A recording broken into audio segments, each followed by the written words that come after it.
Diablo kay Cram, okay lang. Kalmutin mo ako. Diros na nakikita natin mostly in the competitive scene. Pero Cortese, dahan-dahang pinupok si Sekis.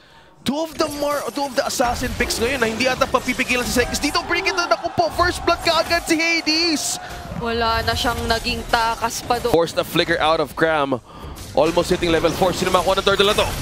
Sekis pa rin na makakakuha sabay Tempest of Blades para lumaban dito sa NIP Flash. Pero tingnan mo naman, mukhang magkakaroon ng punish magmula sa NIP Flash as they take down 2 members na mukhang tatatluin pa yata. Pero si Hades din naman sa kabila ay nawala. Ang purple na pwede makuha ni Sekis dahil sa coverage na ginagawa ng NIP Flash ngayon, mas makakapwesto sila na maayos dito sa pangalawang objective sa mismong oras na to. Sino magkakalang makikita ulit natin yung panggugulo ng isang Uranus at hindi bitaw dun sa jungler ng kalaban kasi yun yung nakikita nating galawan ni Diablo ngayon. Kaya naman parang kahit itong purple buff na nabanggit mo, pahirapan kunin para kay Sekis. Pero ngayon lalaban na sila Endless Shards. Ikinumit na naman. May flicker out na kinumit from Cram. Pero yung Zaman Force sabay decimate na ginamit dito ni Cortese. Wala nang magiging takas doon. Ang silang Red Giants. Sa kanila na rin mapapasa kamay ang Turtle. Pero yung laban tuloy pa yata. Tempest of Blade, binagsak na nga dito. Tumalon ulit si Stormy. Si Cortese ata hindi na makakawala sa mga ganong pagkakataon. Pero Stormy with a double kill. At ang SRG gumaganti din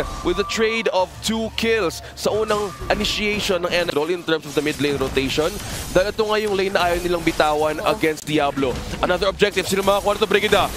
Ginamit na nga yung Way of the Dragon. Si Yums ang unang mawawala. Wala na yung magiging taga-set o taga-engage ngayon ng Selangor Red Giants. Stormy naiilang na rin lumapit. Kaya naman si Innocent yata iba na lang ang nagiging pakay as NIP Flash once again. Sila diretso gulo. So kung yung Selangor Red Giants pahirapan kumuha ng info, yung NIP Flash overflowing with information. Uy, pero lang! Nagkaroon ng engage na naman na ginawa dito mula sa magkabila ang kupunan. Sekis ngayon makakatakas nga ba dahil pinagpapatuloy ito ng Selangor Red Giants. Isa-isa nang nawawala ang mga miyembro ng NIP Flash. Si Diablo na lang mag-isa on the Uranus na medyo nahiwalay yata dun sa kanyang mga kasama. A better Ano yung maging dire-diretsong pag-convert ng advantage. Ito na yung time namin kasi yung damage nasa amin na. Pero flicker naman nandoon for Cortese. Makakatakas pa yata. Tempest of Blades as well from Sekis ginamit na. Pero andito na naman yung Demonic Force. Talagang nasa ilalim na ng Torres si Stormy pero ginugulo. At talagang iniisa-isa niyo yung mga nasa likod. Pero yung magiging kapalit ay si Vanix. Pero may Hades pa pala rito. And this shot gagamitin pa ba? Untong Cram ginamit. Pero buhay pa si Cram. At ngayon mukhang mapapawian pa siya. At hindi na nga mapipigilan ang nabawing snowball ni Sekis. NIP Flash, dalawang nakuha doon an advantage for SRG. Taking this objective at maka-equalize sila ngayon ng waves against NIP Flash. Ganun-ganun na lang. Sabay ang waves, kaya naman yun yung nagiging effort dito ni Diablo onto the top lane. Pero pinipigilan din yun ni Sekis eh. So ngayon, focus lang sa pagpapatumba ng Lord. Pero ito naman ang magiging opportunity para kinayom sa maghanap. Pero manggagaling sa likod sina JPL, hindi nga lang magiging matagumpay yung kanilang engage. At si Stormy yung magiging kapalit. Pero si Diablo, hanggang kailan niya mababay time ito dahil wala nang ibang pinansin. Yung ibang mga miyembro ng SRG as they take game number 1. Sobrang heavy lang in terms of team fight. Pero mamaya na yung team fight kasi meron tayong solo kill na makikita from Vanix on the top lane. Innocent ang magiging first presence na magiging macro plays dito ang Selangor Red Giants. Well, speaking of the macro plays, may information ngayon ng NIP Flash na forced out of Tempest of Blades. Sekis, iwas muna tayo dito. May dalawa pa lang nakasilip sa NIP Flash. At mukhang may respo din si Stormy. May nakita ko silang dalawa. Blazing Duet, ginamit ni Innocent. May ipagalit si Sekis na forced out ang flicker ni Cortese. Blazing Duet si Innocent. Pick up with the corrosion site though. SRG. Dahan-dahang pinapaamba muna ang NIP Flash. Nilapag na nga dito. Casual Echo Hades. Meron bang invade? Meron bang mahuhuli dito? Tumalon muna. Minakap mula doon sa NIP Flash. At Yums na ko si Hades. Mukhang mababawasan din sa member ng NIP Flash. Seki secure ng objective. At SRG.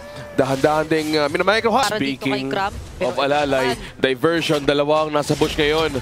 Nakita si Sekis Innocent. Naku, mag-ingat ka pre. Mag-ingat ka dahil nandito na nga si Hades. Tinalon nga ni Tempest of Blades. Nagamit na nga rin dito ni Sekis. Stormy, nakuha si Hades. Hinahabol ngayon si Cortese. Mukhang alam nila kung ano pwede nila counter go. At hindi natin papapayagan ni Sekis. Nakuha pala si Cortese at SRG. Hahabol pa rin. Si Sekis umiiwas. Pre, sa bakod ka muna tatalon. Pero sabi niya, huwag ka nang umakyat. akin ka na. I made it! Sabi ni Diablo, nakaabot siya rito at naalalayan niya si Vanix at naharang rin ni JPL doon yung Star Shatter, nakamuntikan na ring umabot sa kanya pero still kinakailangan madepensahan nila etong kanilang Torre dahil mukhang idadive na nga sila ng tuluyan ng Selangor Red Giants. That's both Yums as well as Innocent na pumasok sa ilalim ng Torre. Hindi na naisalba ni JPL doon ang kanyang gold laner pero madedepensahan naman ng NIP Flash and that's exactly what they focused on. Ngayon nawalan na si Hades ay isa na itong posibleng maging libre na objective para sa Selangor. SRG, kung titignan natin ng goal difference, wala muna makakalapit kay NIP Flash. Abahansin pa rin si Vanix, hindi na nga naiiwanan yung gold din niya, Brigida. So this is just purely the comfort pick. Asahan natin yung late game potential dito na manggagaling sa NIP Flash pero napakaraming na reveal. Wow! Nung Astral Echo, wala yatang diversion munang magaganap, OSX. Ang galing mo doon, Stormy! Basang-basa yung muntik ng diversion. Pero hindi na yata hahabulin dito ni Sekis dahil mag-engage ang NIP Flash sa gitna. Wild Charge equipment doon, yung makakahatak ba dalawang nahugot using the Eye of Vended pero sa likod naman si Sekis. Siya na raw yung bahala kina Curtizi at si Hades dito kakayanin pa ba ito? Mukhang ma-outplay pa kahit pa paano pero apat ang mawawalang miyembro mula sa NIP Flash. Si Diablo na lang natitirang mag-isa samantalang ang Selangor Red Giants nakapokus na sa mga toreng patutumbahin nila. What a messy team fight but SRG naka-benefit talaga. Diretso lang ng tingin dito, especially ni Sekis. Pero mamaya na yun dahil sabi ni Innocent na kaspunto na tayo ng laro na mas mahalaga na yung magiging pick-off ko sa'yo. And going back doon sa sinasabi natin, nakita natin kung paano rumirekta lang ni Sekis. Pero dito na naman sa itaas, may laban tayo nakikita. Diablo versus Sekis. 4 blades, napulot na. Pero si Diablo tatakbo yata doon sa bandang kabilang mapa. Tapos merong magiging diversion play. May respo. Kaso naiwasan ni Sekis. Alam ko na yung mangyayari. Sabi ni Sekis, he is completely aware of the threat of the diversion play. Pero nga lang si Hades ang papanganib dito. Cram takes the kill. Hinahanap pa rin. Nakauwi pa ng maligtas na coach. Ay mukhang magiging kapalit pa ngayon ng Selangor Red Giants. So, nakatanggal pa yung SRG ng isa, natutulong dumepensa, sabay gamit ng conceal habang may Lord na silang nandito sa baba. Yung sinanap si Curtizi pero mukhang pinalayo lang habang focus sa Torre ang SRG pero hindi lang pala Torre ang gusto nila. Inilaban nila dito sa baba. Double kill na for Diablo daw dahil naging maganda ang kanilang depensa. Kaya naman mag-out muna ang SRG at hindi na magpapatuloy pa. Pero NIP, gusto pa yata ipagpatuloy. Stormy, medyo alanganin ka yata. A very risky move from SRG at sabi ni NIP Flash, ipakita natin kung pwede natin ibuga. Innocent taking down Vanix. Pero dalawa din na nakuha ng SRG. May bawi din naman dito. Hinahabol pa rin. Hahabulin pa rin ang pagkakataon para makabawi. Pero apat nang nawala doon. NIP Flash slowly making a comeback. Pwede niya talagang sabayan yung mga heroes na to in terms of damage output. Ngayon, ang ilalaban na SRG. At hinahabol nga, nagkaroon nga ng Black Dragon forms. Curtiz yung unang tumumba. NIP Flash na subukan kumakuha ng trabaho. Pero ngayon, Temps of Blaze, pinagsakram! Nakuha nga si Vanix, tatlo na nakuha sa NIP Flash. At pati na rin si Hades, sinusubukan pa rin umiwas. Pero Sekis, tinapos na ang lahat. 5, a wipeout for SRG. Nahiwa-hiwalay ang NIP Flash at ngayon naglalakad na padiretso tungo sa base ang Selangor Red Giants. The Malaysian representatives ay ngayon match point na ang makukuha. Isang dashes, punong-puno ng mga blink skills at maagang panggugulo nga ang magiging sagot nila. Tignan mo si Diablo, nandito siya sa mid lane. Yep, and ito nga, it's good to see na si Khalid ay nagpakita. Uy, grabe namang agawan ka agad yun. JPL! Yo! Parang, sabi ni Diablo, okay na nagawa ko na yung trabaho ko Tapos tinuloy to na ngayon si Innocent on the Harith. May isang win yun at napupoke na siya agad ng Feathered Airstrike. Zaman Forsi kinumit Cosmo sa stun with the Curse of the Crow. Way of the Dragon follow up. At ngayon si JPL siya nga ba'y mahuhuli. Dahil mukhang si Vanix na lang daw muna ang kanilang tatargetin. Medyo napalalim yata doon ang gold laner ng NIP Flash. Flicker used para kay Stormy. At mukhang meron namang kahit papaanong naging bawi. Initiation by Curtiz. Take out considering the amount of damage ay hindi na siya mag-hesitate na gawin yun. Pero same goes for NIP Flash. Kasi si Innocent agad ang tatargetin. Pero may sagot na paglipad ni Sekis using the cables. Pero mamibitin yata yung dalawang miyembro ng NIP Flash. At mabubuhay pa. Tamang sayaw lang, tapos balik dito sa taas. Kasi meron ding bawi ulit. Selangor Red Giant. No, Diablo pwedeng maipit dito by Stormy and Cram. Nakaiwas pa, nag-flicker out. Ginagamit nga ang mismong Torres sa depensa. Makakaiwas ba to? Hindi na ata. Hindi na. Both Stormy and Diablo nakafocus talaga sa kanya doon. Pero mukhang yung turtle na sinimulan ng Selangor Red Giants ay mapapasakamay pa ng NIP Flash. So, gamit yung atensyon na nangyayari ay mukhang naamoy pa ni Vanix doon. Yung pagkakahuli na like and pounce pa dito si Cram hindi na pinatakas. Dami nang Unique heroes used. Tapos pumapangalawa naman, eto si Sekis. Pero teka lang, kasi may Way of the Dragon na naman na ikinomit. Raging Sandstorm, nandiyan na rin. Kaya naman nakakabuelo ngayon ng NIP Flash. Pero ngayon ay lumilipad si Sekis at mukhang makakahanap rin siya ng sagot. Diablo is down. At nandoon si Innocent with the Zaman Force na tinatry din mang takedown ng ibang mga miyembro. Pero matatakasan at maiiwasan lang ng NIP Flash habang magdi-disengage na rin yung ibang mga miyembro ng Selangor Red Giants. Pero sabi ni Vanix, ayaw pa niya yata. Hinahabol niya dito si Stormy na gumamit din ng kinopyang ulti. At wala pa ring susunod na tutumba sa magkabilaang kupunan. Look at the diversion na ginawa ng SRG. Nagpahabol yung dalawang miyembro ng SRG, but that is a shutdown.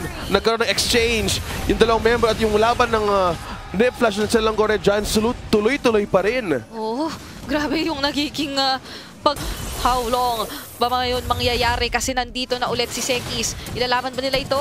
Mukhang mag-aalanlangan muna. JPL sumasayaw, Minoan Fury andyan na rin at napakaraming ikinocommit. Maging si Vanix nandito, pumapasok na pero mag-out. Ito na yata yung legit na out. Hindi umabot din yung Raging Sandstorm ni Diablo. Pero mukhang may ipit dito si Cram. Kaya pa rin niya i-sustain. He's burning up though. Diablo and Curti ginamit ng Feather Airstrike para mahanap yung mga member ng SRG. Brigida! Muntik na si Diablo. Hindi mo nag-commit si Sekis. Maingat muna. Low si Cram eh. Oo, tamang quick sand guard muna siya doon sa ilalim ng tore. At wala naman din tayong nakikita pang instances na hindi or parang nakaka-cancel out siya entirely ng Selangor Red Giants. Pero still, hindi ito yung pinaka-ideal na kumbaga situation for NIP Flash, pero mukhang ilalaban na naman nila ito. May mahanap silang isa onto Yums at Zaman Force ikinomit na rin doon ni Innocent para makapag-push at makakuha ng Tore. Kaya mapapansin, may isa pala yung nakuha dito pero may Way of the Dragon rin ang follow-up sa JPL. Hindi talaga nang hihinayang sa ulti si JPL. Kahit sino, kahit si Cram pa kahit si Yums pa yata ang makita niya, talagang i-Way of the Dragon na niya. So now, that's a pick-off for NIP Flash prior to this Lord at mukhang kaya naman din sila nagiging mas matapang sa pagpwesto at pagsisimula nitong objective na ito. Pinalibutan, inikutan ngayon yung mga miyembro ng SRG. Minoan Fury ginamit na rin ni Yums pero yung damage kinakapos yata. Wala pa rito si Sekis. Hindi na rin lalaban si Stormy. Ngayon pa lang papasok pero may iwasan kasi ng NIP. So mag-iingat na lang yata sila ngayon habang si JPL tuloy ang paghanap. Ito na lang daw ang kukuhain ni Sekis pero there's like may iwasan. Pero yung laban tuloy pa rin yata. Ang objective na to ay nagdidikta ng laban kung sino makakaagaw. Meanwhile, Cram with the final slash. Maabot ba dito? Sinusubukan ng stun ng isa pero mukhang naipit ata sa tatlo. Vanix secures the kill. Dalawa ang nakuha pa dun napahabol ng NIP Flash. Pero Sekis, masisecure niya ba ito? Hades is down. At mariretry niya ba ito dahil medyo low na siya? Innocent ang makakasecure ng ating Lord Objective. Sabay out na lang for NIP Flash. Ganun-ganun lang. Binawi yung Lord na sila yung nagpakahirap bawasan at kuhain sana. Tsaka sobrang on point na si Hades pa yung na-pick off talaga rito. Netong si Sekis na mukhang meron pang isusunod dahil si Vanix din ay mapapatumba. Sabay Torrens naman sa gitna ang tatargetin ng SRG. JPL, Hades, and Diablo are left to defend. Pero mukhang inuubos na lahat ng mga outer turns na doon yung magandang sipa mula kay JPL. Kaya naman mapapatumba doon si Cram. Pero kamuntikan na rin yung bawi kay JPL. At meron pa naman magiging shockwave dito yung mga inhibitor turrets. Pero malapit na rin itong mawala dahil magte-12 minutes na. Nandito pa yung Lord. Aabot yata. So tuloy lang yung attempt ng SRG kumuha ng mga tore. May magpupush nga dito sa baba at sa taas. SRG, si Sekis really using his own ways of utilizing this. Nakuha nga ang Tore dito sa gitna.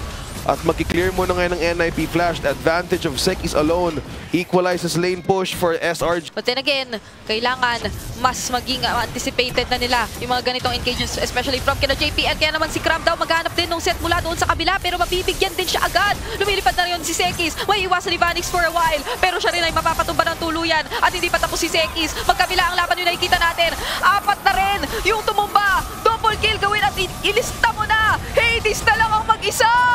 Muntik na doon magkaroon ng isa na namang wipeout for SRG against NIP Flash. Yung base open. Ito na ba yung Brigida? Si Hades ay nagpapakahirap dumepensa pero hindi na yata niya kakayanin kasi all the way from Malaysia, tuloy ang winning streak! SRG will make it to the Grand Finals!